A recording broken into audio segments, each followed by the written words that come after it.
Well, at this point, allow me to turn the meeting over to our guest presenter, one of our regulars and a friend of mine, Mr. Brendan O'Connell. He's located right here in San Diego, where I am. He lives here with his wife, and he's a absolute pro in website development for businesses and nonprofits. A track record of over 900 success stories. He specializes in creating WordPress sites that effectively convert visitors into loyal customers. Additionally, he has expertise in digital advertising, SEO, and he's somebody that I listen to and who's helped me with advice and help in my own efforts. He's been a trusted Google partner since 2018, and he's here to talk to us about his experiences visiting the major leagues for WordPress, which is WordCamp Portland, the largest WordCamp in the United States. So take it away, Brendan. It's all yours. All right. Well, thank you for that intro, Edward. I appreciate that. Um, I I have been in this community for, I don't know, about 10 years now, but it feels like I haven't really dove into like the community aspect of it. And so that's one of the reasons I wanted to go to WordCamp. So a little bit about myself. I'm Brendan O'Connell. Been building websites for about 10 years now. Done a lot of digital marketing and SEO in that time frame as well. A lot of work with nonprofits, just small businesses, mostly here in California. I live in San Diego, and so I'm here just virtually attending this meetup group.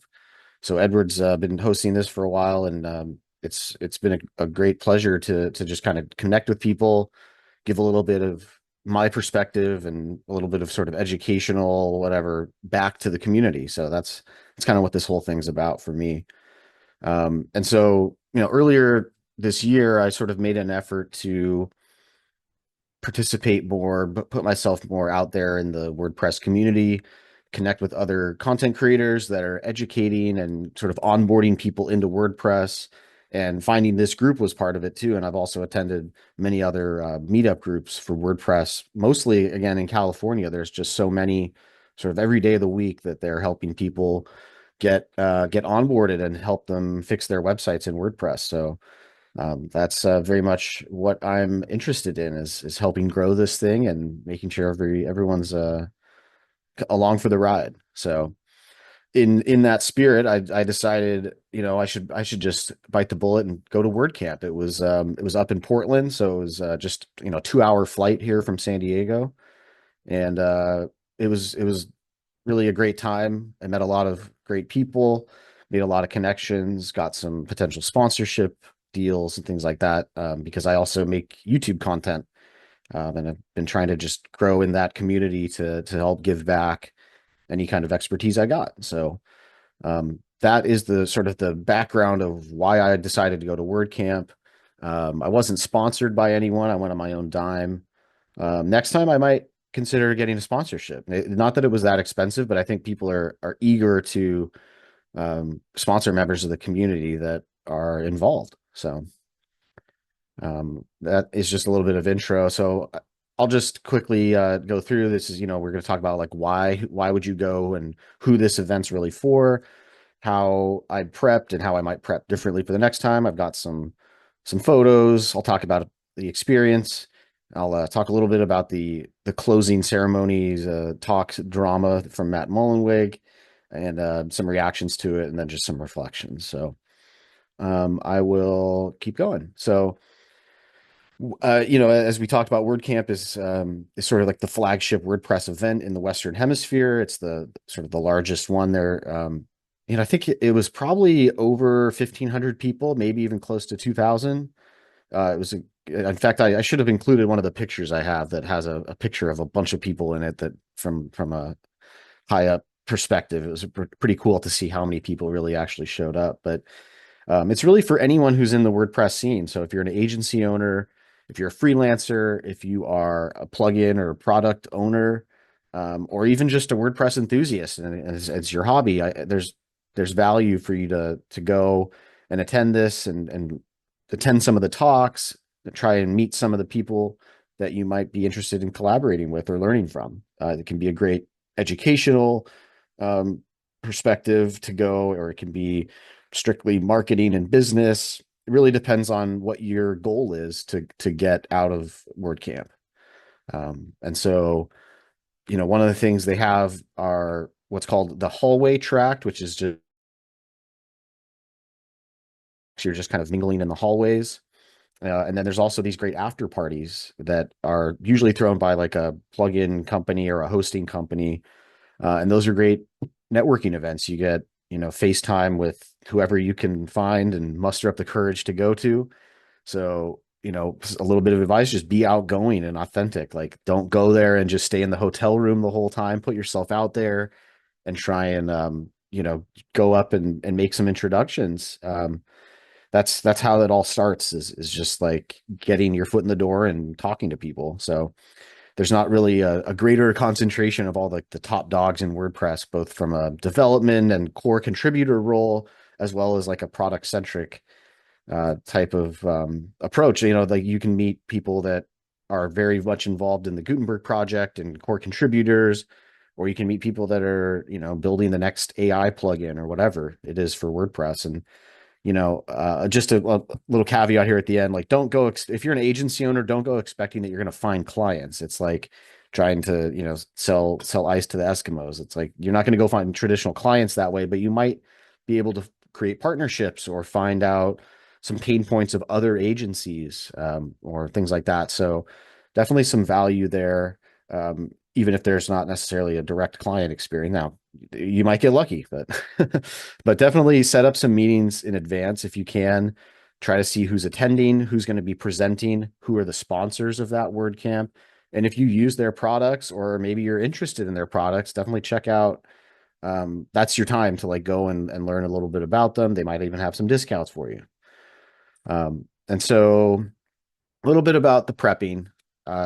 I was lucky to be able to fly directly to Portland from San Diego.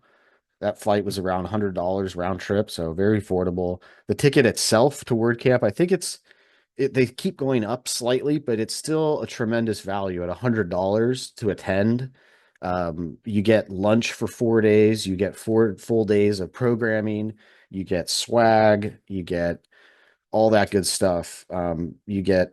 There's just so many things you get access to that I didn't even take full advantage of, but there's so many like perks that you get just attending the conference. And really the big cost was the hotel room for 4 nights. So that put me up to close to a little over $1,000 probably for the full trip. They also provided transport. So actually the transportation in Portland was super easy. The trams sort of go all over the city and from the airport, and they gave us a free pass to use that. So it's very easy to get around, right in central part, right along the river in Portland. Um, and yeah, so just moving down the list here, I do recommend trying to set up meetings in advance if there's a particular vendor or a particular person or company that you want to try and speak with. Try and set those meetings up in advance. I didn't do that as much as I had hoped, and so there were plenty of people that I just wished I had got 10 minutes with.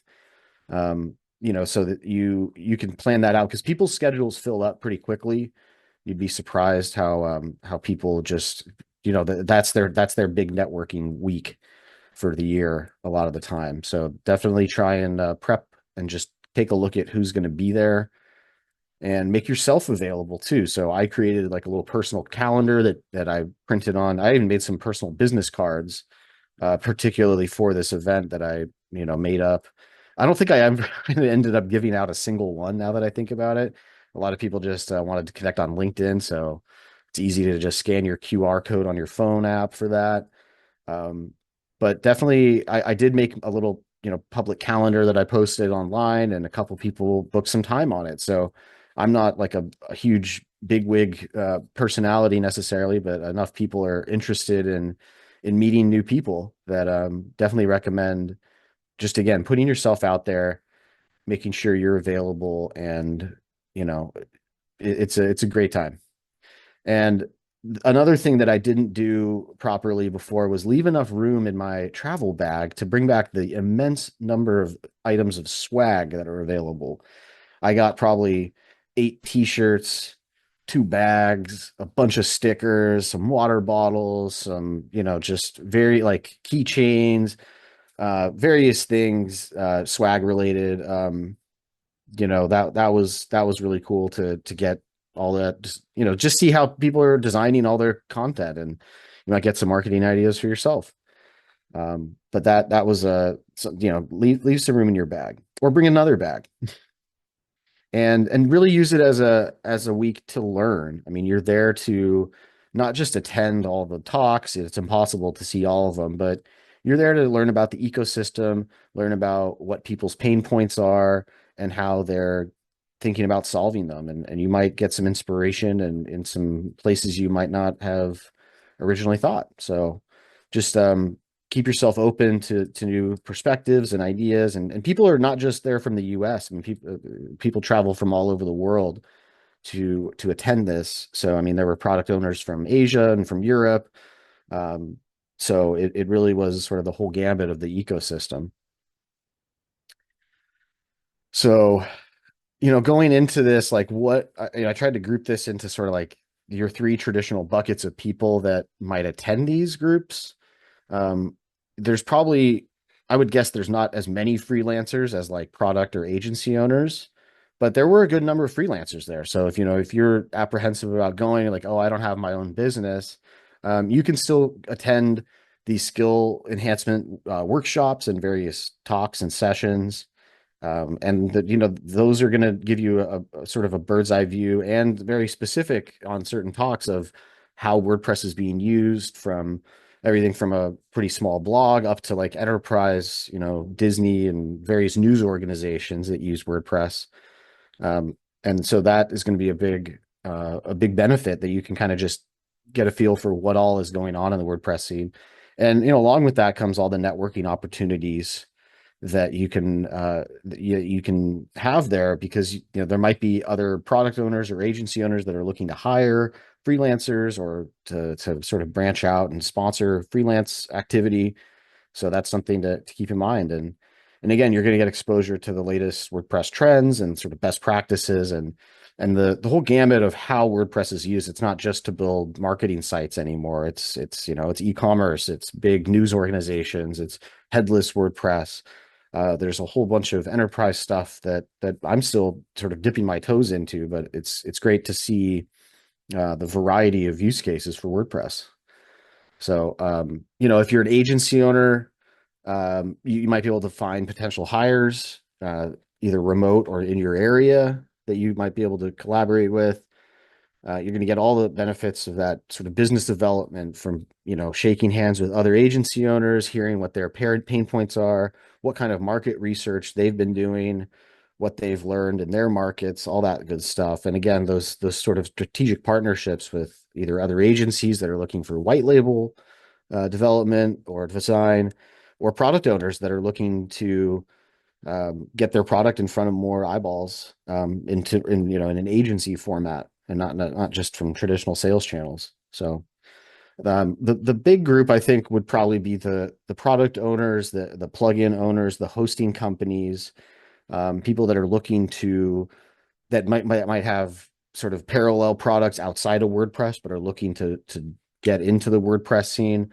Those are going to be the big movers and shakers. They're gonna be there, potentially sponsoring the event too, so that they're trying to tap into getting direct user feedback and doing a little market research on how WordPress is used, and what are the things that people are having trouble with, where are those missing links in the market, how can their product get more reach within it. So again, like, they're going to be trying to showcase their product. They might even be talking at the events. There are a few of the talks I know were put on by people that own products, and are looking directly to sort of not just grow WordPress, but their own business. So again, the one thing we know about WordPress is there's so many plugins for everything. So, you have to make sure your plugin works well with other people's plugins. So you're going to build relationships and look at those integration partner channels to really get the most out of something like this. So definitely different, but a lot of the same goals, right? Everyone's there to basically network, right? So there's a bunch of shared goals that I've kind of touched on. I'll just kind of breeze through these, but you know, community building event. It's the annual showcase in the English speaking world.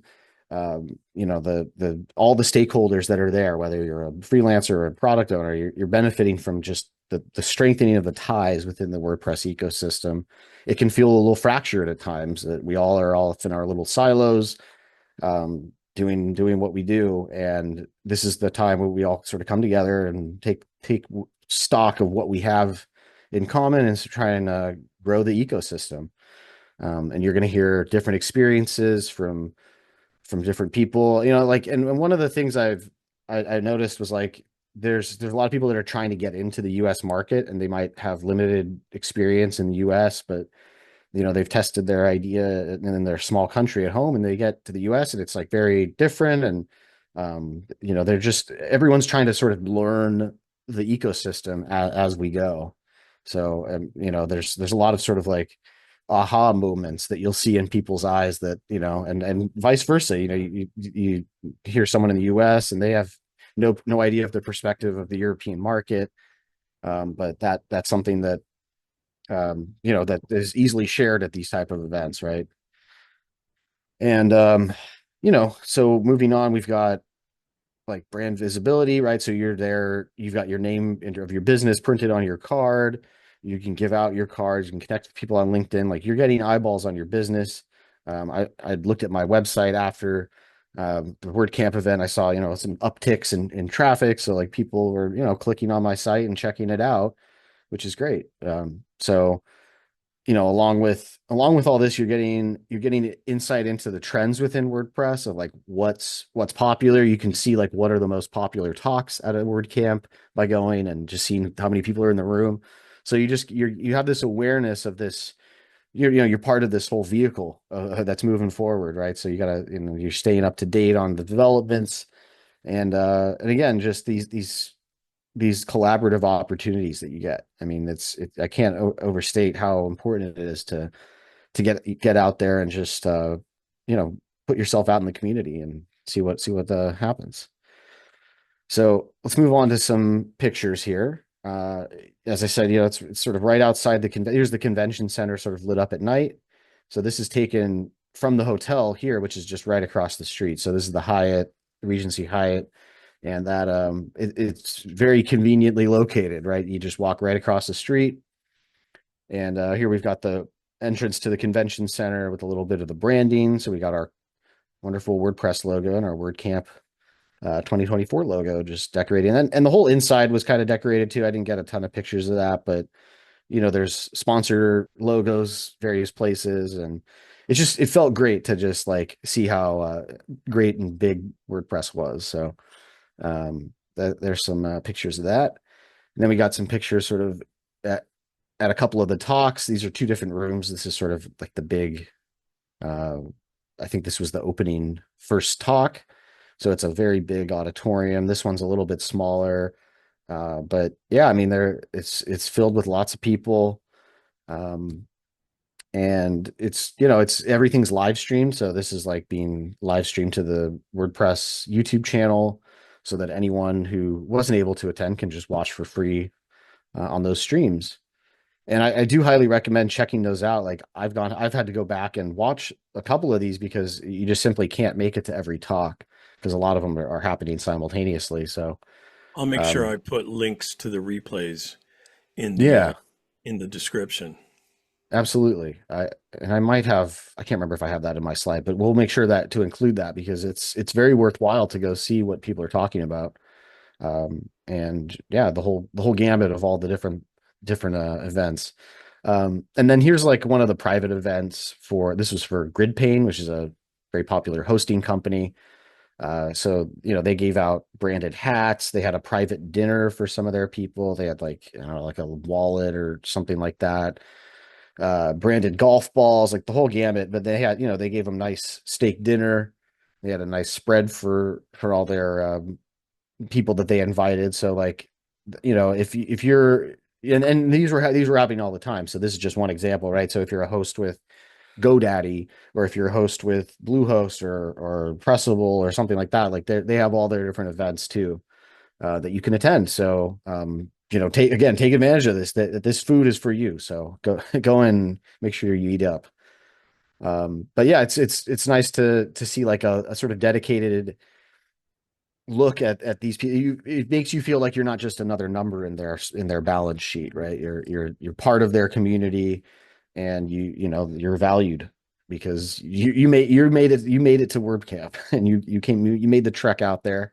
And yeah, so it's just nice to see that loyalty. And then another one of the features is the sponsor hall. So I mean, this is all possible because we have generous sponsors that give money to put this event on, and that's one of the reasons why the tickets are only $100 a person, because we have generous sponsors.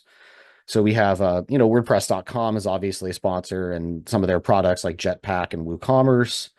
WordPress VIP, they have a lot of real estate. Obviously, they give a lot of money. And then there's some sort of smaller booths here. We've got like Gravity Forms, Nitro Pack. Here's Elementor in their pink, and I can't tell quite what this is, um, but anyway, yeah, you get it. Here's like SiteGround hosting. Here's GoDaddy hosting. A lot of different people. Here's WordFence. I see WordFence banner hanging up here. So lots of different places to go. You can kind of sit down and talk with their reps, get your swag, of course. And they also had like really nice local coffee that was being brewed fresh. And it was nice to be able to just hang out and not feel like you're bombarded. Everyone's really friendly. It's not like a big sale. I mean, it is sales, of course, but it's like everyone's just there to be part of the community and not be aggressive. So it's nice to just kind of see what everyone's doing and get a feel for what their offerings are. And that kind of ties in with a little bit with you can get some discounts at these.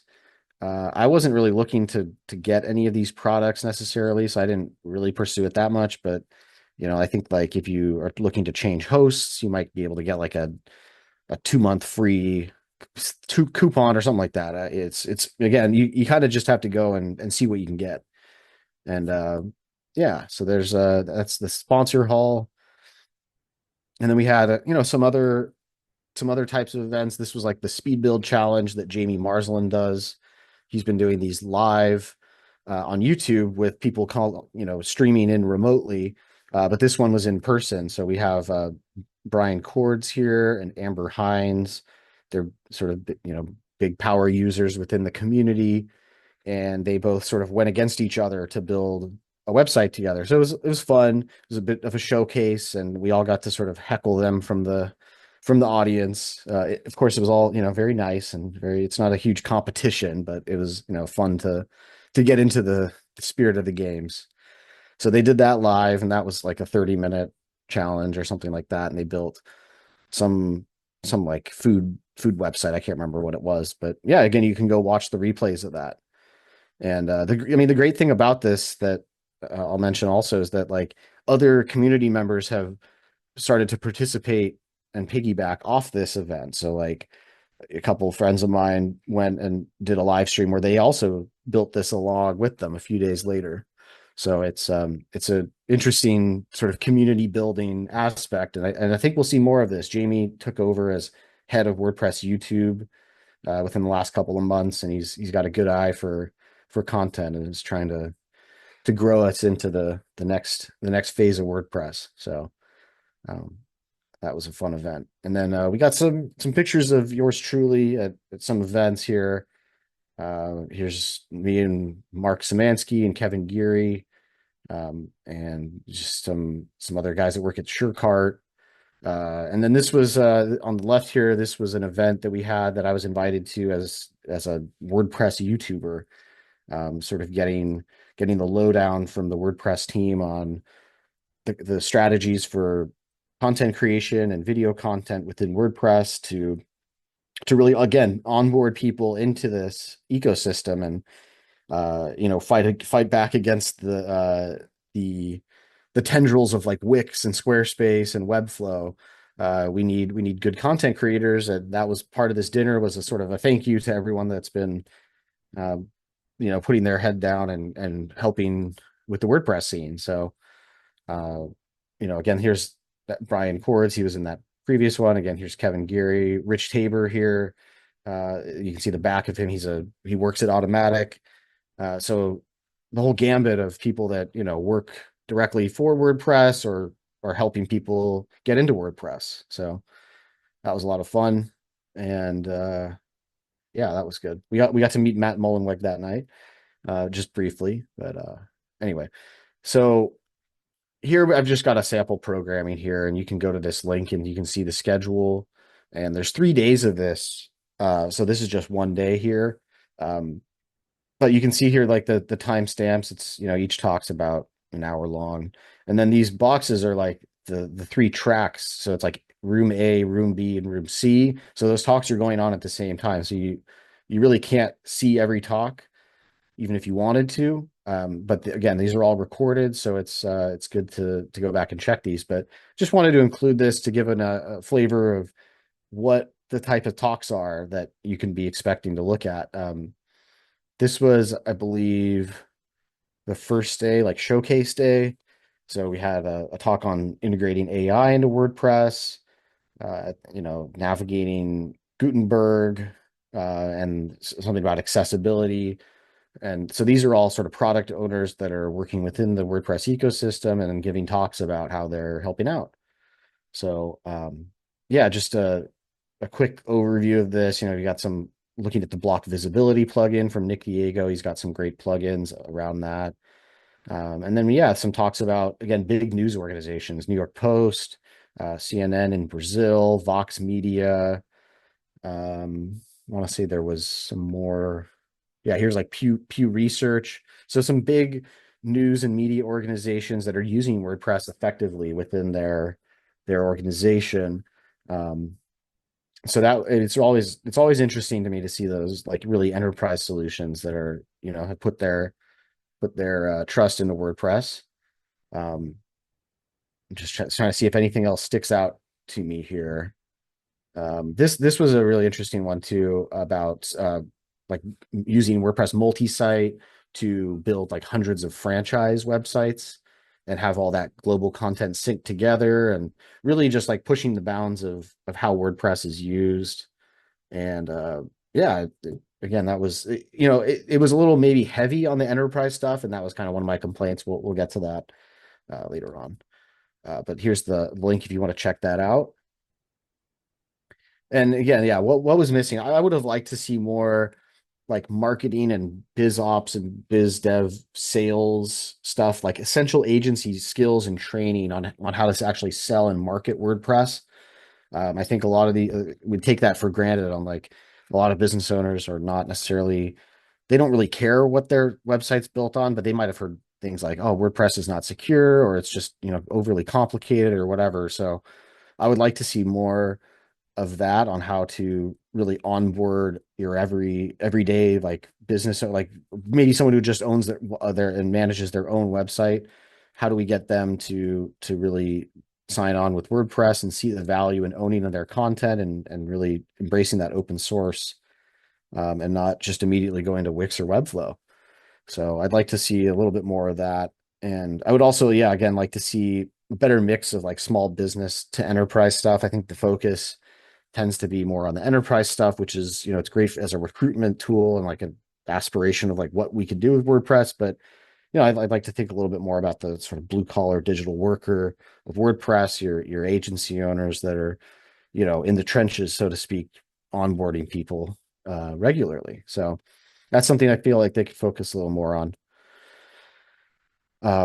So that was all the fun and games. That was all good stuff. And then the last day was a little bit chaotic, because the sort of all this drama unfolded, and I don't want to put a damper on this whole talk and get bogged down in the drama of it, but just to give a high level overview, Matt Mullenweg gave the keynote address at the end, on that Friday and used it as an opportunity to give his case for why a company like WP Engine, which is owned by a private equity firm, Silver Lake, is quote unquote cancer on the WordPress ecosystem.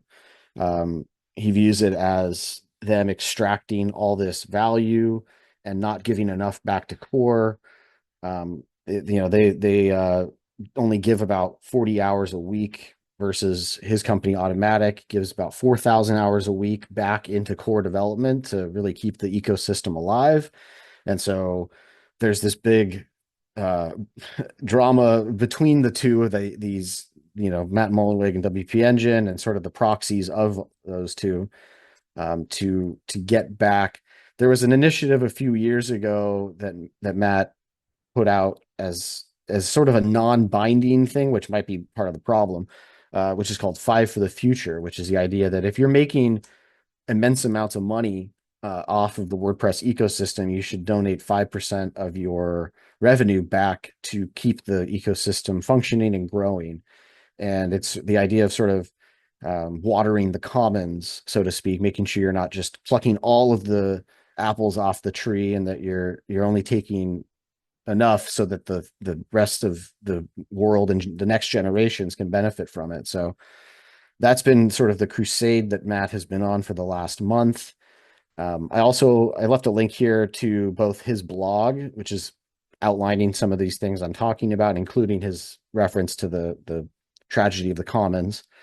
And then also I wanted to include here something from the WP Minute, which, just a quick aside, is a great podcast, and they have great articles and just sort of a no drama BS analysis and documentation and like chronological documentation of what's been going on. And so if you want to learn more about that, check out that link there.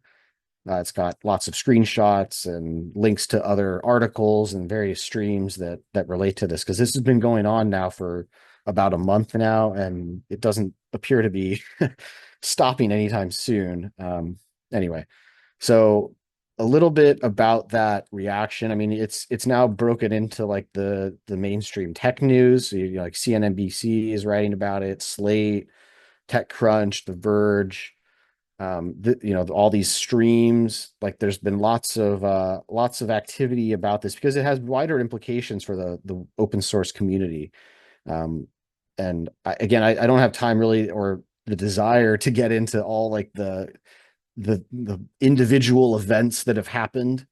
But maybe we'll save that for another time. But one of the things that happened was WP Engine the WP Engine bought the developing team behind Advanced Custom Fields effectively so that they own that plugin. Advanced Custom Fields is a very popular plugin with over 2 million installs. In fact, that was the talk I gave last time at this event, was about custom fields, because it's a really important part of making a CMS a modern CMS.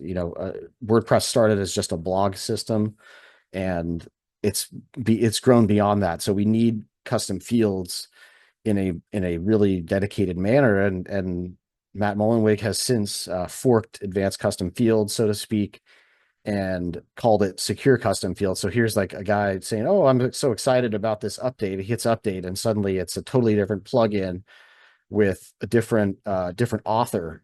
So it's no longer WP Engine. Now it's WordPress.org as the engine. And this has had widespread ramifications for what open source really means. And then it screwed over WordPress and WP Engine's customers too, because a lot of them don't have any idea about what's going on, and they're confused and worried about what's been going on. So it's been quite a tumultuous couple of weeks. And the big question is like, well, I mean, we've had drama before. Like, what does this actually mean? Does this even really affect me? And I hope not. I really hope not. But here's a couple people that are directly impacted. So like you asked how we're suffering as a result of Mullenweg's war on WP Engine. I just lost a $40,000 contract over it. Here's another guy who's saying we were days away from launching a six-figure project. This morning we had an emergency meeting. We were told to put the project on indefinite hold. So this is already affecting the bottom lines of people that are ostensibly not involved or shouldn't be involved in this drama. So it's worrying to me that we're seeing enterprise solutions or enterprise businesses not suddenly not consider WordPress, or suddenly pump the brakes on, well, is this really even a stable platform to build our business on? That it's worrying to me that's even on the table as a possibility. uh, I don't think WordPress is going to be affected by this. There's no doubt about it, but I think that a lot of people might be overblowing potentially how much of an impact. I think it's too soon to tell, really. It really is too soon to tell. But we're going to see a contraction, and we're going to see it's going to get harder to sell to enterprise businesses for sure, because it was already difficult. So, in summary, again, this is what I was just saying, but I think we'll see a slight decline in WordPress market share. WordPress is still the top CMS by a long shot, and the top platform for building websites is still WordPress. You can look at the market share WordPress holds. It's going to go down potentially, but not a lot. It's, again, time will tell. If anything dramatically changes, I'll eat my hat, for sure. But again, it's going to be harder to justify using WordPress, as competitors also use this drama to ramp up their efforts to get people into their platforms. So we've already seen some competing CMSs launch fairly, I wouldn't even say aggressive campaigns, just check out what we've got to offer, because you might be a little worried about WordPress's future. And we're definitely going to lose some talented developers to that. Either developers that are fed up with the idea that maybe their work can be taken, or they just feel like the platform's not secure enough and stable enough, and they'll just abandon their projects and build elsewhere, go the SaaS route, or build for another ecosystem. And I'll end with that. WordPress is definitely too big to die, and as much as Matt Mullenweg seems to be in charge, he can never shut down or shut out your individual websites. You can always, if he goes after another host, you can always host your website somewhere else. There's plenty. WordPress is very portable, and you can really host it almost anywhere. And just a reminder that, like, WordPress is here and is so big, and I'm even giving this talk, it's because of open source technology. It's not that open source is a cancer and doesn't allow, and it allows for these types of dramatic things to happen. No, I think the contrary. I think open source is how we get to the next level, and we need to make sure that open source remains open. So that's essentially my talk. Um, I'm still very happy with WordPress. I think it's a great platform and a low code solution for a lot of people. And it's important as a publishing platform for many, many countries and people around the world that rely on the availability, the open source nature of WordPress, and the fact that no single entity can take down your website is very important, to speaking out against injustices, and just being a business owner and knowing that you can't be shut out is important. So that's my talk, and thanks for coming. I'll leave All it there. right. Wow. Thank you very much, Brendan O'Connell, for giving us a great and very informative talk on WordCamp. I know that, I think just in prepping for today, it got me interested in looking into attending next year. Yeah, Uh, I recommend it. I might see you there.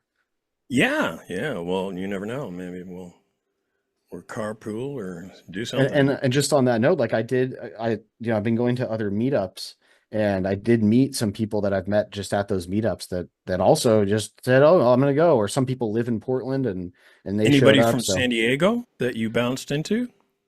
yes, yes, in fact, yeah, a guy named Marcus, who I know through the Bricks community. He was up there and came up to me, and we spoke, and you never get as much time with people as you want, but yay, now we're connected, and I plan to. I'm going to have him come to some of these events, hopefully too. So That's great. That's really great. Sounds like you had a lot of fun. I do have definitely some questions. What do you think? You want to? I'm inclined to be while it's hot in the air, talk about the controversy a little sure. bit. I know we talked about it before the meeting, about and I think we're in total agreement about this.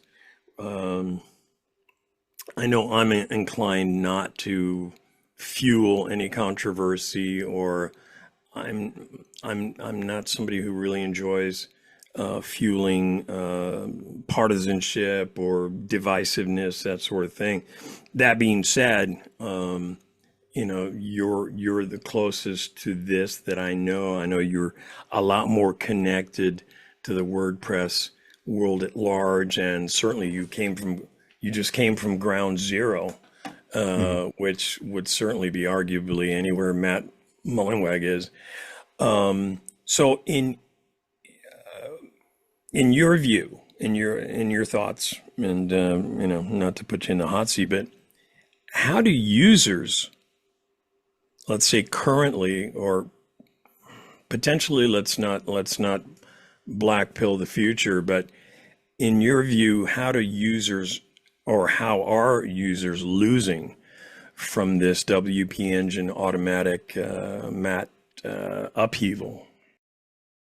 Hey, Edward from Brass Ring Web Design, popping in for a sec to tell you how we can help your DIY website project by making your website effective, not just pretty. At Brass Ring, we take a big picture approach to digital marketing, building a strong foundation that drives long-term growth. We use our hub and spoke traffic model. Yes, of course, we design high-performing WordPress websites that serve as your central marketing hub. We also coordinate traffic to it from key platforms like email marketing, SEO, social media, and ads. We align every aspect of your digital presence for lasting success. More than just ad managers, we're your partner, optimizing the entire customer journey to better use your time and marketing investment and deliver lasting value. Training and coaching you along the way means you continue to save DIY money and retain control. And now, back to our meeting.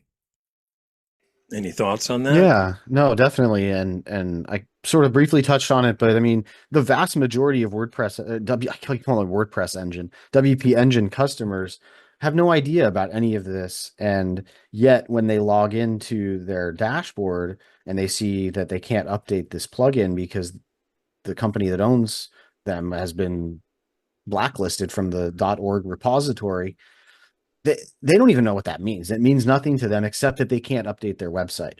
And the thing with WordPress is that there's all kinds of different tech levels. And if you're just a business owner hosting their site and you're met with these kind of limitations, it's concerning, and it feels like people are just playing fast and loose with people's lives and livelihoods, and I see that as a loss. I think what we see is like two rich people fighting. Yeah, we Someone, don't we someone, don't like to see mom and dad fighting. Yeah. right? Someone I know made the analogy of like, you walk outside and you see two family members fist fighting in the front yard, and you can't. How do you stop them? I mean, you Right, don't right, want to right. get in the middle. They're bigger than you. You can't necessarily stop them. I mean, it's troubling, to say the least, and I hope that it can be resolved in some kind of way that makes the community whole again. Have you heard anything, or do you have personal experience on this custom post change, which basically substituted what was and had been ostensibly developed over a more standard development process to, I'm getting the sense that we now have a substitute performing or trying to perform the same functions, but kind of rushed to beta. I mean, have you heard any? What are your Yeah, I mean, thoughts on that's a good question. I haven't looked into it super deeply, but I mean, like I went on a couple of my sites and did the update. I have ACF free version, and so that one immediately switched over to secure custom fields, but virtually is the same otherwise. It still has references to ACF in the code. Now there's also ACF Pro, which is not on the repository. So that's, the paid version of it. And that is unaffected as far as I know, because the updates for that don't come through the public repository. They come directly from WP Engine that owns the plugin. So we're seeing a bit of a fractured approach to the repository, which has been one of the reasons WordPress is more secure recently, is that there is a more centralized and standardized approach to distributing updates for plugins. And so, unfortunately, I think we're going to see a bit of a fragmentation there. Some people are creating mirrors of the repository that they can access on their own private resources, things like that. So, I hope that we don't see more fracturing there, but I think it's not unlikely that there's a sort of a fork of the repository and maybe even a fork of WordPress. were there actually, other than the business aspects of this, were there actually any reported issues with the quality of what WP Engine was integrating? Or There was some talk about how they modify the core files of WordPress. For instance, they turned off revision history, which I don't know of any other hosts that do that. Now, they claim that it's for performance and security and to just limit the numbers. I mean, you can also write to them and say, "Hey, can you turn on post revisions?" and they will do that. But I think that there was a little bit of a thorny issue there where it felt like they were modifying the core files of WordPress. There's another implication that WP Engine had put their own Stripe API into WooCommerce, so that if you were using WooCommerce and you're pulling all that from the repository, all that money was going instead to WP Engine instead of WooCommerce, which is owned by Automatic. And so, again, the implication being that perhaps they were using a bunch of resources but not uh, paying well, respectively. when cash flow gets in the way, obviously Yeah, that's going to be that's when it gets real. right. And it's surprising that that hasn't been spoken. I mean, it's been spoken about, but I don't. That's not given as the main reason for any of this. I suspect that's Right. a bigger reason than we all know. Well, and of Because as you course, said, when there's cash involved and you're bypassing APIs and there's it can get tricky real quick. sure, not everything is going to make it into the public view. I got to imagine that there's a at least on some level, obviously on some level, but perhaps a partly strongly personal aspect to this that we Yeah, aren't and may never be fully privy to, you know. definitely. And part of that is, I mean, and we do know a little bit about that because the cease and desist that WP Engine sent references some, that this conversation's been going on for the last, I don't know, 18 or 20 months. And this was the sort of nuclear fallout from that. And I don't really, I'm trying not to follow all the bits of drama because you can only have so much time in the day, but I think that there's some personal problems and maybe some vendettas on both sides, but yeah, it's getting And of messy, that's course, for sure. anytime something like this happens, there's a certain element of let's wait for the dust to settle. Let's hope for cooler heads to prevail. Let's hope that the market itself adds opportunities to adjust. You Yeah, know, I imagine both absolutely. sides will be receiving useful, mostly useful, I imagine. You know, this is why I know you and I don't want to add to any of the trolling or get into the any petty aspects of that because I mean, personally speaking, I'm tremendously grateful to Matt for what he's created and continues to do. And I know that it would be on more than one level ungrateful and kind of feeding the hand that feeds us. Let's face it, Yeah. you have an open source, when you have something that does have that hippie style term I use, ethos that behind it, there's an opportunity for it to kind of maybe be a little spoiled by the controversy, and let's hope that doesn't happen. And one of the ways that would certainly happen is if there were people like yourself and me kind of throwing fuel on it. So my inclination is usually to let's see what happens. Let's support both mom and dad and hope they figure Not out sure. an Well, equitable and at the solution. end of the day, it's like it's such a big ecosystem that you can effectively ignore what's going on. And if you continue Well, to yeah, put your nose down and grind out getting clients and onboarding them, you're gonna be fine. Your business is gonna be great, just as it always has been. Now it's not to say that there's not going to be any effect or whatever. I think it's going to be tougher to sell WordPress, but not for your average agency owner, maybe for enterprise stuff. But I'm thinking about my clients. I don't think any of them know what's going on or care what's going on. A lot of my clients don't even know that their website's on WordPress because they right. just they just Yeah, want yeah, yeah. effective No, websites.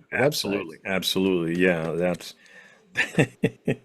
they say that to the man with a hammer, the world is a nail. And I've had more than a few Mm. conversations, especially with potential clients, where they have no clue, nor do they really care. And it doesn't matter to them or to me at the end of the day. If I can get them leads, Uh, I Yeah, prefer yeah, like them owning their content and having it be of portable and course. all the benefits of that, but they need to get leads. That's what they care Yeah, about. yeah.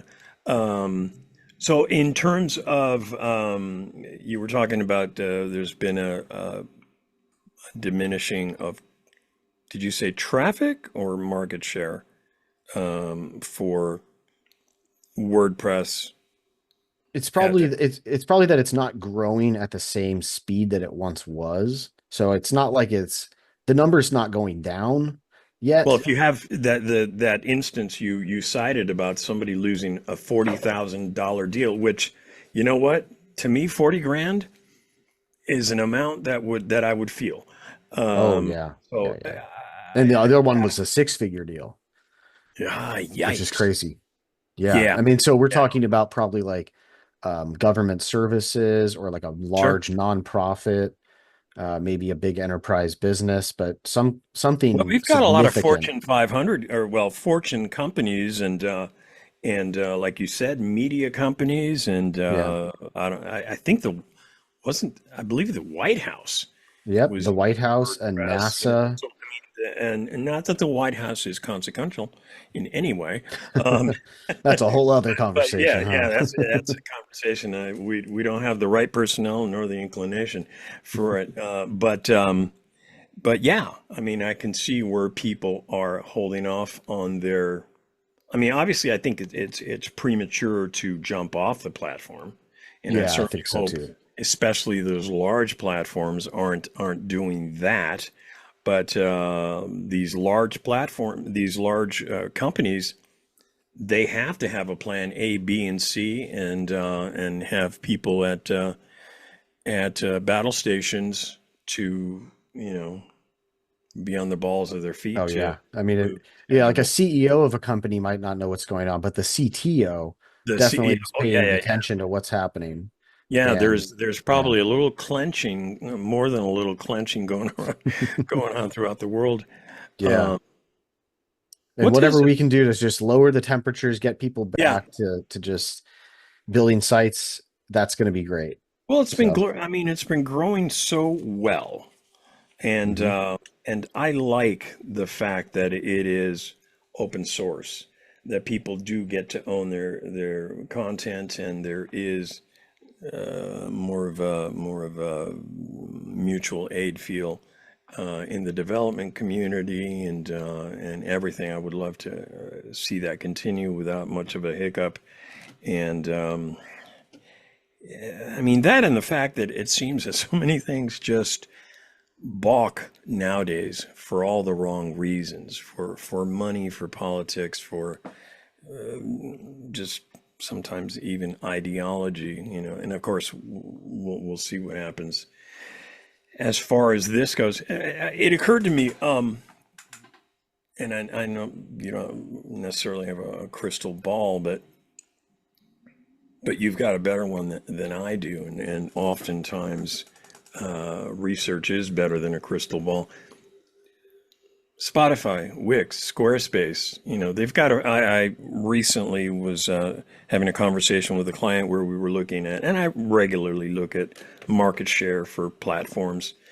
And I was actually, well, a little startled, but not really surprised by the fact that I think Spotify has about 5% of the CMS market. Wix and Squarespace, I may have the order reversed, but I believe Wix has 3% and Squarespace is hovering around 4. And these are ish numbers, Yeah. whereas WordPress is at 62% of market share, which is, I mean, that's like a dozen times for the largest of them. It's a dozen times more Yeah. market share. Yeah. Almost half of all Even websites are WordPress that are online. It's and crazy. and growing, and I see no reason for that. Well, I saw no reason. Do you think they really are going to be able to significantly make up any of that because of this? It's tough. I mean, that's a good question, right? That's the sort of the age-old It'd have question to be a because catastrophic yeah. Well, outcome to this and whole thing. the money in WordPress is more spread around, right? Because there's many hosting companies, there's Sure. many plugin companies, many theme companies. Whereas with Wix, like their annual revenue though is like in the billions. So they have a war chest for sure, and they can invest that into marketing in a way that WordPress, if they're so consumed with the open source aspect, are they ever focusing on getting new people in? Well, as That's what marketers always and is as tough. business strategists, you know, from a purely Machiavellian Sun Tzu sort of standpoint, this would be the time to marshal your forces and exploit what you Yeah, call and enemy. this is a bigger deal than the previous WordPress dramas, I think. I think what we're seeing is, yeah, we very much could see a real marshaling of a war chest to really go after this. I'm surprised we haven't seen more of that. In fact, we're almost a month out, and I think Mhm. people are still waiting to see where it all lands. But there's definitely I see it on my on Twitter when I scroll. I follow a bunch of different developers. A lot of people are looking at different CMSs. A lot of people are looking at other builders like Webflow or Wix and thinking where they're going to go. I mean, I think it is important though that it's if you're using this as an opportunity to quit WordPress, I think it's a bit premature. It's a Uh, lot premature. And yeah, it occurs to me also that in terms of marshaling war chests, yeah, there might be a lot to Wix and Squarespace from a financial standpoint, having a greater concentration of financial resources. But when you consider, and this is one of the arguments I make for the WordPress community, we have a very robust community of, well, brains. So when I know that whatever is marshaling in favor of these, what I call lesser CMSs, there's a probably far, maybe not as financially healthy efforts but coming together. community. But yeah, I mean, we got a lot of people that are vested behind Matt, and I would probably wager in maintaining the status quo, which also would support WP Engine as opposed to anything fracturing that. Yeah, and I think that's why the what we're seeing is the most sort of loud commotion is from individuals. It's not from the big hosts. It's not from the big plugin companies. They're doubling down on WordPress, partly Hmm. because they have to, but also I think it's not as easy to just uproot your entire plugin business and move to Wix. But also I think that they're correctly recognizing that, yeah, WordPress is huge. There's a lot of people still to market to. And so we're seeing some big players like the guy that runs Awesome Motive, who owns just a plethora of plugin companies, just huge numbers. And he wrote a very compelling blog post recently, just in the last day or so, about this. Just, yeah, I'm here for the long haul. This is a little blip on the radar, and I hope it resolves itself, but I'm committed to WordPress. So As am I. I haven't heard anything that would change that. yeah. I would definitely be motivated to leave claw marks in that before I even considered something that's so clearly not as great as what we have for so many reasons. And more affordable too, because I'll just say, like, Well, yeah. we're having this conversation. We're blessed to live in a high income country, and moving to Wix is not going to necessarily break the bank, but there's plenty of developing countries where WordPress is the number one choice because it's so affordable and it's Hmm. easy to just onboard people and get them. All you got to do is pay for hosting, and hosting is cheaper than Wix if you know what you're doing. So Well, and also you actually own your website.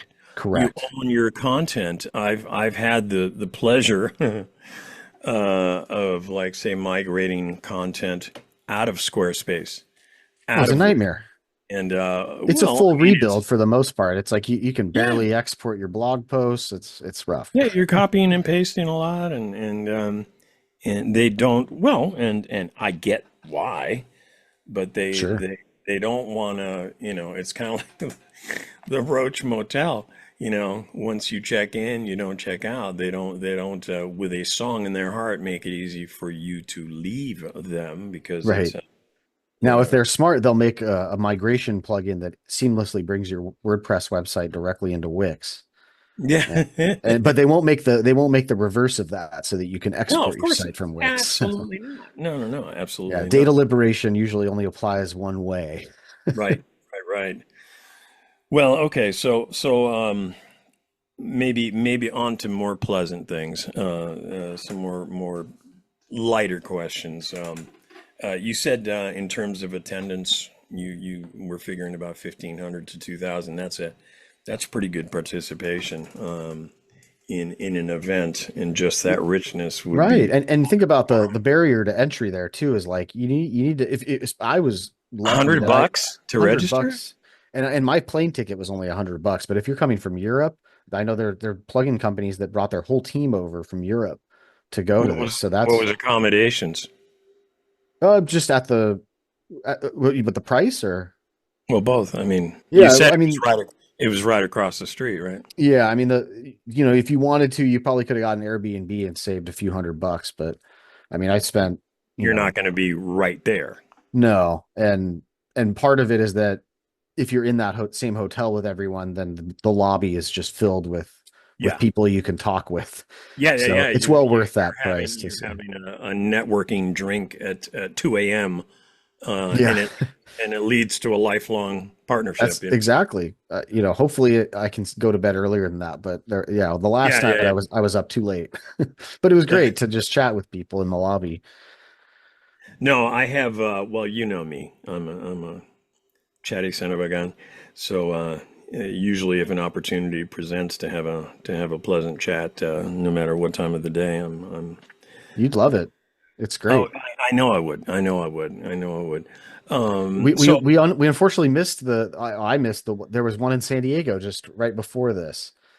yeah, Maybe 2 years ago, I think it was. and I So guess maybe I have an aversion to going to downtown San Diego. I mean, no, maybe oh, two. parking's a nightmare, of course. And the convention Well, center is just huge. I mean, look, I was born on 9/11 in Manhattan, New York City. Arguably, well, with a few, in India and maybe Mexico City. Definitely one of the more congested places, and Yeah. I'm on an arc to finish my days out in the desert. That's Yeah. movement. Just to bring things back home a little bit. Any possible sponsors? And I know you were there for yourself, and you weren't there like as an official representative of our group. We certainly don't have the budget to underwrite your trip or anything like that. But any chance of any possible sponsors that we might be able to bring into this particular the WordPress Web Help meetup specifically? I think a couple.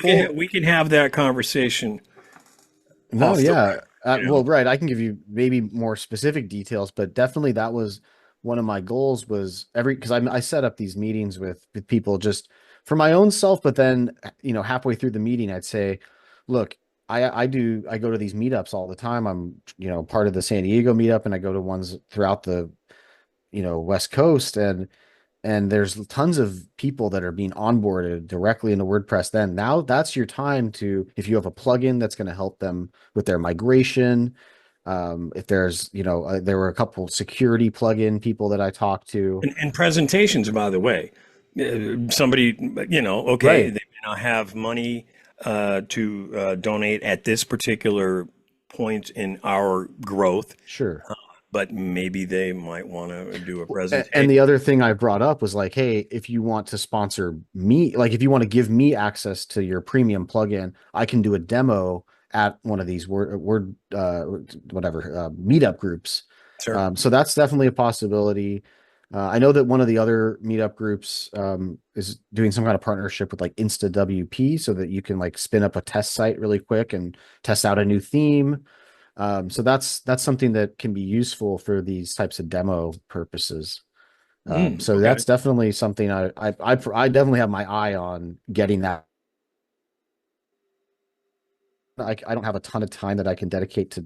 I would love to spend more time doing tutorials and things like that, but if I can connect people to come and give talks, that would be awesome. Yeah, and then of course they can organize some kind of discount for people that attend this. That would be amazing. That would be cool. And also, I don't want to sound too desperate, but get any we would obviously welcome giveaways, even discounts that we can offer. Totally. All of these things are things that I think our members and attendees, the ones that are already attending, and also the ones that we've got 1,027 members. That's great. We got to get those numbers up too. San Diego's a big city. Yeah, And well, yeah. up is I mean it was what 880, I think, when I stepped up Oh wow. as Okay. host. But I mean, so we have grown. Yeah, yeah. I'm getting requests all the time, but you know, uh, it's still a fraction in Right. terms of attendance versus our member pool. Hmm. So I would love Well, to get. and that's a great point because I mean what we're talking about here would be mutually beneficial to everyone. That's why I think it would be a no-brainer to get some of these larger plugin companies or products or whatever to participate in that because it's Mhm. just more eyeballs for them and it helps the community grow. That's literally it's kind of the point of these WordCamps where it's like everyone's sort of benefiting. If you give back a little bit, you take what you need and everyone can get their piece of pie. Yeah, Not and to sound also, too hippy dippy about it, right? But I'm just no, saying, like, it's part of the benefit, right? Like, you scratch my back, I'll scratch yours. sure, sure, sure. I mean, that's the basis of marketing nowadays. We have a lot of hippy dippy, and there's nothing wrong with it. And the other thing I'll say to that really quick, sorry to cut you off, No, it no, just no. occurred to me was one of the reasons why I think I've had moderate success in my YouTube channel, which is still very small, which is just it's authentic, it's real, and it's not it doesn't feel like I'm shilling products to people. Right. I think a lot of people want a more authentic, especially as AI just eats away at creatives in this space, it's like that you want to have a relationship with a person, and you want to make Hmm. sure that they're somewhat vetted and that they, you have the same vision. So it's not just, Sure. oh, let me just sell you another product. I never wanted to do that. So I think in a weird way that attracts more business interest where I'm like, I don't want to do business. Like, oh, great, let's do business with you then. Well, So and yet let's remember, I mean, and obviously there's a lot of non-commercial uses for WordPress, but I would feel confident in saying that primarily most WordPress uses are business absolutely. based, where the business is interested in growing, and I don't see why this group, in order to serve, the rising tide raises all boats. We Yeah. serve best if we are robust and growing ourselves. Um, so I had a couple kind of fun questions for you. Okay. Mention Matt. Any other WP rock stars that you got to meet? And you mentioned some of Yeah. the fellows that you had dinner with. Yeah, I Any mean, for sure. Like, I don't know how familiar people are with some of these people, but like they're some on of the the core contributors, like Rich Tabor, Nick Diego, I think now works for Automatic. Brian Cords, there are a big bunch of podcast people, and then people that are not necessarily core contributors but are in the space. I mean, Adam Prizer from SureCart and Astra. I actually met him earlier this year in San Diego. He was down here in January, and I just randomly just thought I'm gonna go over there and meet him. So these guys are people that I've learned from myself that really onboarded me into WordPress over the years and helped me navigate all the products. So yeah, I mean it's like the people from Elementor. I see them all over streams. Um, just yeah, it's kind of crazy because I feel like I've been spending a lot of time just in this sort of news product sphere and just seen them in person. It's like, oh well, yeah, had to have well, I know it supercharged your involvement and a personal hunger for it. I'm imagining, yeah, because definitely. I mean, even for the least involved people, it's a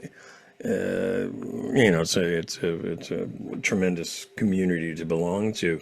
Anybody still on your wish list that you wish you have met, or you wished, or maybe your paths didn't cross at WordCamp, Mm. or Oh man, probably maybe they so didn't many. show up? Ah, that's a good question. I haven't thought Anybody about come that to too mind? much. It doesn't have to be a comprehensive list, but No, does yeah. anybody pop to mind? I think And why? some of the page build, like it would have been awesome to see like the bricks user, like someone to represent some of the page builders that I use. But they're kind of still too small, I think, to really go across the Atlantic and come here.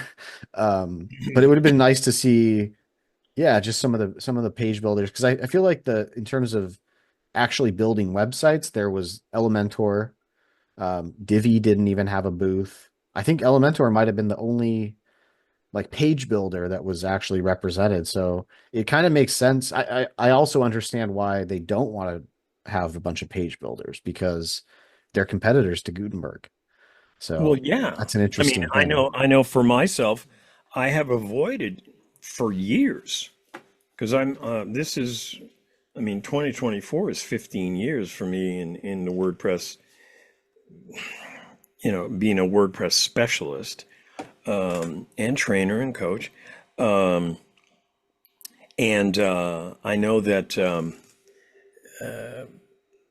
I've seen a lot of reasons why third party builders are popular because they can make it a lot easier to add bells and whistles. And we know, especially the DIYers, love their bells and whistles. Something I've said more than a few times over the years, and it's not mine, but I could build you the ugliest website you've ever seen, which is, by the way, not Brass Ring's mission in any way. But I could build you that ugliest website. But if it makes you $10,000 a day or Yeah. hour or whatever, you're probably not going to complain. I look at things from a marketing and effectiveness standpoint, and then the ability to make things bounce around and expand and contract and all the things that we can, I mean, I was thrilled. I was thrilled and dismayed when Gutenberg first came online, because you remember when it first came online, it was like, holy crap, we are Yeah. not in Kansas anymore. Um, And that was the last fork of WordPress was around that, with people being dissatisfied with them forcing Gutenberg on everyone. Trying to remember when did And that Gutenberg go was on? about 2020, 2017, 2018, something like that. that early? I thought Yeah, it that was was the last fork. Well, that was when it was first introduced. okay. Okay, gotcha. Um, It was forked I think I had. and Oh, I had a couple. is still maintained, but it's very, very small. Yeah. And So I won't get into your own personal feelings on how Gutenberg is, the state of Gutenberg, although that was probably at least a workshop there, state and future of, I don't know. Well, do you want to address that? Is that something that you attended, or any thoughts on the current state and versus the future of? If not, I have a couple other questions we can get to. I think I just lost internet for a second. Sorry, I'm back. Yeah, for one thing, you've gotten darker. It's gotten darker Yeah.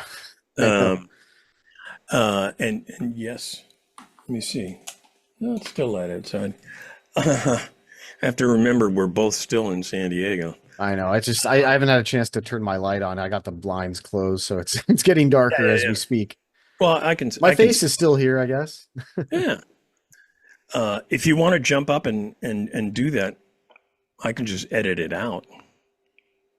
Oh, sure. I'll do it real quick. Smoke them if you got them, people.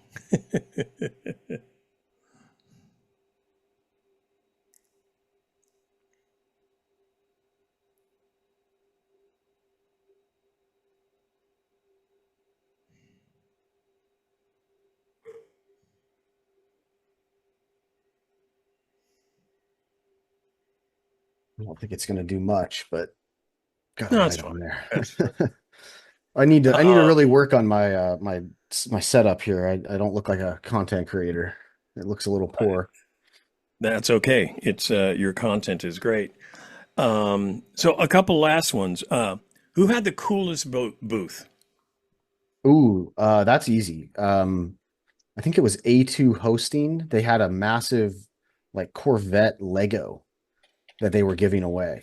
Um, and so it was like, How just an massive? oversized, I mean, 4 feet long, something like that. It was crazy. And that was Wow. cool. They had it looked like a cool hot rod car. I don't know if it was a Corvette. I'm not really a car person, but it was cool. And then so someone won that on the last day. That's a lot They of they gave Lego. away some like How the hell do you put PlayStations. that in your luggage? That's a good question. That one you probably are spending money shipping back because it's costs No $1,000 or kidding, something. man. Especially Legos ain't cheap. nowadays. Shipping since pandemic is really wow. Um, so that sounds cool. Coolest sponsored social event you attended? Is that the dinner that we saw? That was actually those pictures were from a friend of mine. So I didn't go to that one, but the one I did Oh, go to for WS Form was really nice, which is, by the way, a fantastic form plugin for really creating more advanced forms with conditional logic and dynamic data and stuff like that. But the guy that runs it is originally from the UK, great, funny personality, really a smart, respectable guy, Mark Westgard, and very approachable. Like I've just had problems with the plugin that I couldn't figure out. I said, Mark, how do I do this? And he just responds. He's super helpful. He's a great member of the WordPress community and through a great event that everyone sort of came to. So that was definitely a good one. yeah. I suppose I should have asked you what's the best ongoing connection that you now have that you would not have had, and if it's not any of our business, say so, and I don't have a problem with it. But any because that's something that I don't care how much social media you do, when you sit down with somebody and have make a personal connection, which is only possible in person. Yeah. So No, I mean, he definitely with some signed on. individuals that so a couple of people that used to live in San Diego and were interested in just what's been going on in the San Diego scene. So that was pretty Mm. cool. Like Mark Cromwell used to be really involved here and lived here for many years. I think now he's moved to Germany and he lives in I'm sorry, Matt Cromwell is his name, not Mark. There's a lot of Matts and Marks in this sphere. I guess so. Um, but he works for I think Stellar WP, which is who owns Cadence and Solid Security, but just a big ecosystem, big player. And he was asking directly about what's been going on in San Diego since he left. And so that was an interesting connection for sure. Cool. And he's Well, someone also who I directly was like, hey, we're trying to get more people involved in the San Diego scene. Like, what do you suggest? What worked for you when you were still here? That kind of stuff. So we might be hearing from him. what's his specialty again? He works at a product company called Stellar WP, which is a umbrella company that owns Cadence, Solid Security, Give WP, bunch of other plugins in that ecosystem. So like a whole suite of tools though that, it would be an interesting person to know. Well, it sounds like your time was well spent, huh? Were you Yeah, able even to get, without all this drama, it still was like a fantastic time and I came out, wanting to, grow this thing more. So, well, was there just to touch on the drama thing, was that a I know that Matt gave his address towards the end, right? hmm As last day. opposed to right at the beginning. So was there any sense of it? And I imagine as people were, having their after event conversations and what have you, it was certainly a topic of conversation. But was it something that was, I think it was, yeah, that's a good question. I think it was brewing a bit. I think people knew something was going to happen. And then the day before he gave that speech, he did go into the sponsor hall where WP Engine they were a $75,000 sponsor, the so platinum sponsor. they were at the event. They were at the event and he They kicked didn't them get out. booted. He booted them that day, the day before he gave that speech. So people saw this big fight sort of in the sponsor hall and they're like, well, what the heck was that about? So then the next day That's awkward on a national level. yeah, Wow. yeah, yeah. So Yikes. Okay. Well, that seems an odd place to end this, but man, what a download. That's yeah, yeah, obviously you've presented a hell of a case for the rest of us to make an effort to get to, and it's going to be in Portland again next year. yes, yeah. So what they do is they book, I think 2 years in a row at the same place. I think they probably I get a see. better deal that way. So like they had two in a row in Baltimore last year, I think. And then I'll also say really quick, this is the big WordCamp US. There's also many more that Little, happen yeah, throughout yeah. the year. So that if you can't make it to the West Coast or the East Coast, vice versa, you can look at near you. And then there's also WordCamps for every country too. So like there was a WordCamp Canada that happened a few weeks ago, that some of these same people We went have to. our group has some members in the Vancouver area. Yeah, Uh, Daryl from AYD Marketing, that's Holly right. Clift. I'm sorry, Holly, for not remembering your last name right off the top of my head. But yeah, so So if you we'll get can't make it to the big one, you can go yeah to these our smaller us. ones for sure. I mean, $100 for a flight and $100 to get in. You Yeah. know, I mean, the last couple times I went to Portland, I drove it because I'm kind of a road trip maniac. I love road trips, and certainly going up and down the coast of California is something that I look for an excuse to do. But anyway, listen, again, thank you so much for doing this, for giving us a ton of great information. I'm gonna put links to Brendan's website and his YouTube channel. Make sure you like and subscribe his stuff, and of course, like and subscribe this video, whether you're here in the meeting or watching it on the replay. We need your eyes on. Okay, so with that, thank you so much, Brendan. And I'm really glad you've decided to join our group. Thanks for being Awesome. here. Thanks so much for hosting this and having me talk about it. Appreciate it. Absolutely. My pleasure. My pleasure.